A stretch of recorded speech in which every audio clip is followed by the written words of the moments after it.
माँ की ममता, एक भावुक कहानी। एक छोटे से कस्बे में समीर नाम का एक लड़का रहता था।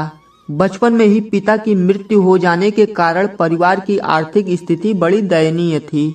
समीर की माँ कुछ पढ़ी लिखी जरूर थी, लेकिन उतनी पढ़ाई से नौकरी कहाँ मिलने वाली थी।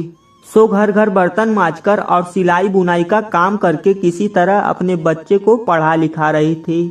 समीर स्वभाव से थोड़ा शर्मीला था और अक्सर चुपचाप बैठा रहता था। एक दिन जब वो स्कूल से लौटा तो उसके हाथ में एक लिफाफा था।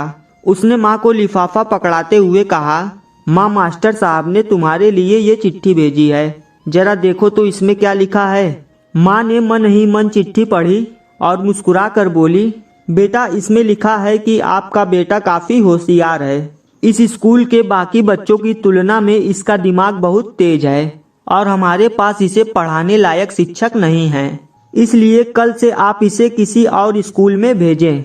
यह बात सुनकर समीर को स्कूल न जा सकने का दुख तो हुआ, पर साथ ही उसका मन आत्मविश्वास से भर गया कि वो कुछ खास है और उसकी बुद्धि तीव्र है। जिसके बाद माँ ने उसका दाखिला एक अन्य स्कूल में करा दिया। समय बीतने लगा। समीर ने खूब मेहनत से पढ़ाई की। आगे चलकर उसने सिविल सर्विसेज परीक्षा भी पास की और आईएएस ऑफिसर बन गया। समीर की माँ अब बूढ़ी हो चुकी थी और कई दिनों से बीमार भी चल रही थी और एक दिन अचानक उनकी मृत्यु हो गई। समीर के लिए ये बहुत बड़ा दुखद था। वह बिलख बिलख कर रो पड़ा। उसे समझ नहीं आ रहा था कि अब अपनी माँ के बिना वो कैसे जिएगा। रोते रोते ही उसने माँ की पुरानी अलमारी खोली और हाथ में उनकी माला, चश्मा और अन्य वस्तुएं लेकर चूमने लगा। उस अलमारी में समीर के पुराने खिलौने और बचपन के कपड़े तक संभाल कर रखे हुए थे।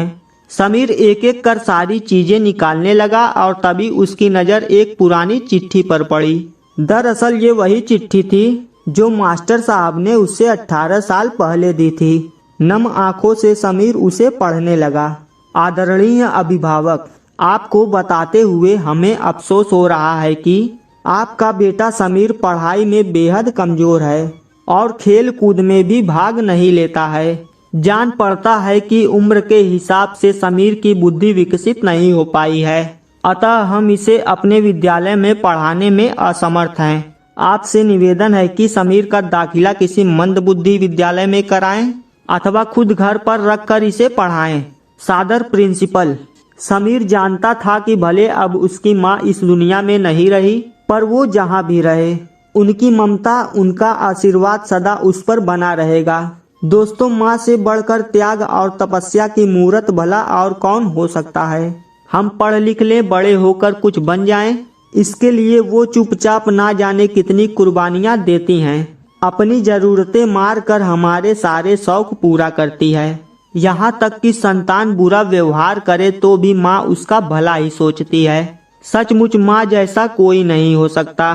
दोस्तों, अगर आपको स्टोरी पसंद आई हो तो वीडियो को लाइक करके चैनल को सब्सक्राइब जरूर करें और कमेंट बॉक्स में अपनी माँ के लिए 2 शब्द जरूर लिखें।